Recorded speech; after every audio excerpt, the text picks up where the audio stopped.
কি গো দিদি, কি করছো? এই বসো। তোমাদের বাড়িতে একটু আসলাম গো, আমাদের বাড়ির টিভির লাইনটা শেষ হয়ে গেছে তো তাই।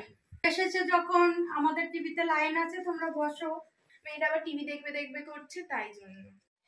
তা তোমার বৌমা কোথায়? বাড়ি নেই? আবার কিছু বলবে না তো? তোমাদের বাড়িতে একটু টিভি দেখতে আসলাম। না না, কি বলবে, বৌমা বাড়িতে আছে। বৌমা, ও বৌমা। হ্যাঁ মা বলো। এরা এসছে টিভি দেখতে, এদের জন্য একটু চা করো তো। যাও, চা করে নিয়ে আসো। দাও যাচ্ছি। তো দিদি, তোমার বউটা কেমন গো? আরে আর বলো না, 12টার সময় ঘুম দিয়ে ওঠে, কিছু করতেই পারে না, আর থেকে থেকে আমার ছেলের কানে বিষ ঢালে। তোমার চা খাওয়ার সাথে এতক্ষণ লাগলো নাকি চা করতে? না না ছাড়ো দিদি, আজকালকার মেয়ে, একটুখানি বাচ্চা মেয়ে, এটুকু তো সময় লাগবেই চা